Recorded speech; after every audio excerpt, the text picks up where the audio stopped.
tere tulemast kõigile spordisõpradele, nagu me kõik teame, sport ja meditsiin käivad meil käsikäes kogu aeg, nii et erinevad moel ja sportlastel esineb ka vigastusi ja esineb vahel ained, mis organismi satuvad ja nüüd on mul ilmselt kaks asja ühes, et on tekkinud väike vigastus ja mingid ained on ka siin küünarnukis sees. Selleks me paneme süstla siia sisse ja vaatame, mis siit välja tuleb.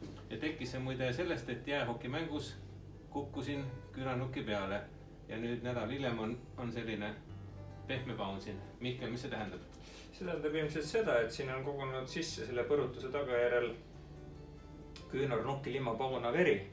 Ja selle me võtame praegu välja. Tõenäoliselt on see selline suhteliselt hästi või pool läbipaistev punakas vedelik, verega seganud vedelik.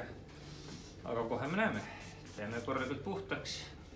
Ja antud juhul steriilsus on väga tähtis. On valus ka või? Ei ole see valus. Et mehed tavaliselt kardavad seda valu rohkem. Igest väikest nõelatorget, et mida suurem on mees, seda suurem on tavaliselt hirm. Seda õrnem on, seda valutundlikum on inimene, mida tugevam ta on. Aga sellega me oleme harjunud ja peaasi on ju see,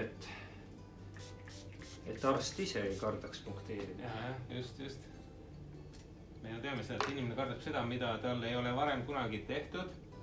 Näed, ja siit torkame sisse. Ai! Ei, ta nii valus ei olnud, et teeselda ei maksa.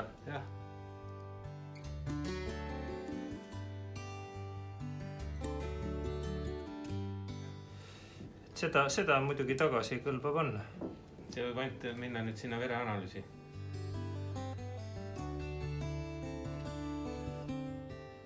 Nii. Väga hea, protseduur tehtud.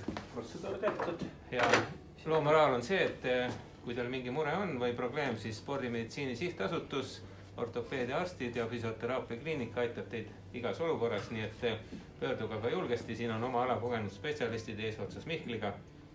Tundub, et minu käsi saab ka korda. Loodame, et saab, eks ta natuke võtab aega, siia paneme komprimeeriva sideme ümber ja siis on korras. Ja veel selline soovitus, et kellel selliseid põrutusi tekib, siis külma ja kompressi ja ikkagi aeg parandab kõik haavad.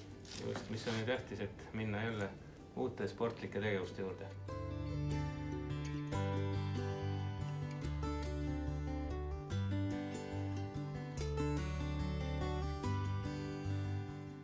Aga väga hea, suur tänu Mihkel ja Spordimeditsiini Sihtasutus, et minu käsi nüüd paari päeva pärast korras ja minu mured on sellega murtud, aga kellel peaks muresid tekkima, siis teate, kuhu pöörduda. Nii et järgmiste sportimistega.